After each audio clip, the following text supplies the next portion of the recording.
Oh, All right, Skope TV, Friday night. TGIF to all the Skope listeners out there. This is the time is just perfect. I just got the new EP in the mail. Stacie Rose, the Alter Ego EPs, Raw Sugar, and Means to an End. And we got Stacie on the phone tonight. Stacie, what's happening? hey, how you doing? So where are we talking from tonight, and what's up for the weekend? Well, I'm walking on 30th Street and 9th Avenue in New York City. It might be a little loud. But I'm just taking a break from a crazy week, and about to get ready to celebrate. All right. Now, we've always wanted to know, is Stacie Rose your real name?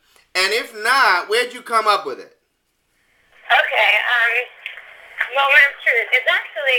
It's a portion of my real name. How about that? Okay. The truth. Okay. Very cool. Very cool. It's actually really mostly part of my name. Here's the backstory. I was playing guitar and singing for some friends in Fire Island a bunch of years ago, and everybody started calling me Stacie Rose, which, like I said, is kind of a part of my real name. And then it turned out people were like, you should just use that. You should go with that. Everyone will remember that. And it stuck, and that was in college. So I've been going with that name ever since, and I don't think anybody knows that I have another name. Well, if they listen to this interview now, they do, but that's all good. That's no big deal. Now, you're in the midst of releasing, obviously, like I said, I just got my package today, which I can't wait to get into the stereo right after this interview, the Alter Ego EPs next month. What made you want to put out 2 EPs, and briefly explain the difference in direction for each? Okay, it really was very serendipitous. It just came together that way. I was writing, I'm sorry I'm out of breath. I'm like tearing it up on the street right now. I was writing all these songs, and all these different programmers, like friends of mine that are different producers and work with different tracks, were reaching out to me all the time and saying, hey, you got songs, you have songs we can work on. And a lot of these guys were working on like beats, but didn't have like good songs. They were just working with, bits and scraps and vocal loops. So I started sending songs to people and working with different producers on these tracks that became these kind of electronic tracks. It seems very natural because on my last record, and on before it, there's always like 1 or 2 tracks that sneak in that have kind of an electronic sound to them. So it felt natural to just start doing this. Then all of a sudden I had this whole pile of tracks that were electronic, kind of dancey, a little more pop. And I thought, well, a lot of these songs when I wrote them, I also kind of imagined them in a more rock environment. Even more rock than what I did before, like just a little more gritty. So as these pop songs were growing, with one producer that was helping me kind of get them all together, I spoke with another producer friend of mine and said, hey, it'd be really cool if we could do these songs the way I had originally imagined them. Now that they have this whole other life form. So we kind of came up with the idea that it could be this like 2-sided thing, this 2-headed monster. And as I started recording, it just felt like a natural progression of things, and it sort of grew into that. Wow. Now, you teamed up. Now, everybody at home should know Stacie Rose is on the streets of New York right now as we speak. Is that noise in the background? Yes. That's why I'm out of breath. Hey, well, you got to keep it going. So that's all good on our end. We don't mind. Now, you teamed up with Pledge Music to help raise funds for the album. Please explain how that worked. And because I wasn't planning on making an album. So, I mean, the Shotgun Daisy record, which you guys did such a great job helping me promote and were so well, that's what we about. wanted to know. How did it feel when you hit your goal? What's that? How did it feel when you hit the goal? It was amazing. I mean, the thing about it is it really enabled me to even do this project at all because, like I said, the Shotgun Daisy record only came out a couple of years ago, so I wasn't really prepared to make another record or EP or anything.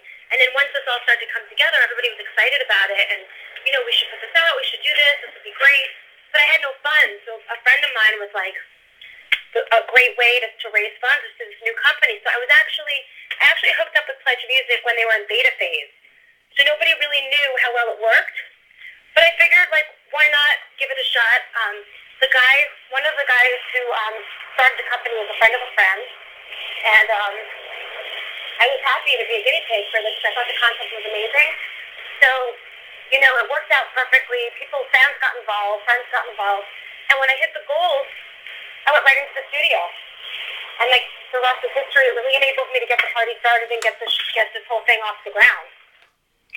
It's so revolutionary what Pledge Music is doing and how you did it with the album.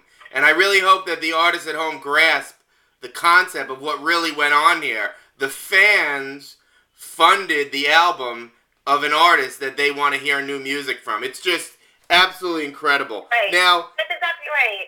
Now, you're the epitome of an independent musician, which is amazing, like we were talking about off the air. What is it about you that you have no problem doing whatever you need and going wherever you got to go, all for the sake of your music and your music career? I think it's a couple things. One, I'm not like so into astrology, but I'm an Aries, and I'm like a fiery Aries. And once I set my mind to something, even if I want to stop, I can't. Like, I can't stop once I'm involved, and especially if it's something that I believe in. And my music, even though it's me at the end of the day, I've worked with so many people. There's so many people involved in my songs and making them sound like what they sound like. So I feel like I owe it to myself to try to get the word out and get the music out, and to all the people that have been so wonderful working on my projects all the time. So I believe in it, and I've gotten such amazing feedback from radio, from press, from licensing my songs, and from fans that it's actually become part of who I am at this point. It's like I can't imagine spending the time that anybody could spend the time that I spend making the music and then just like letting it fall by the wayside. It's like it's almost like now getting it out there is part of it. You can't. It's like it's part of the whole thing. It's like big picture. That's right. That makes sense, and that is how it should be. And if it doesn't feel like that to you at home, then maybe you need to consider something else. But I'll tell you this. You've put out about 4 albums so far. We've been watching your career since about 2001, 2002. How has your songwriting matured over the years as you've matured over the years?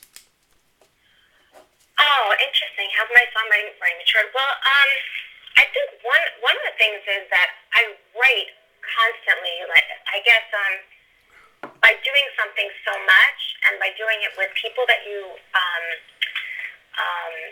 really respect and who bring things to the table and help you grow as an artist, I think that's what makes the music grow.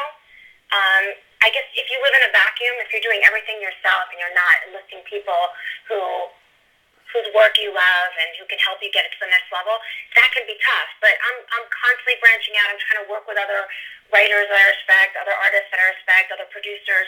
And I think just by staying in the game and keeping everything moving all the time, it evolves.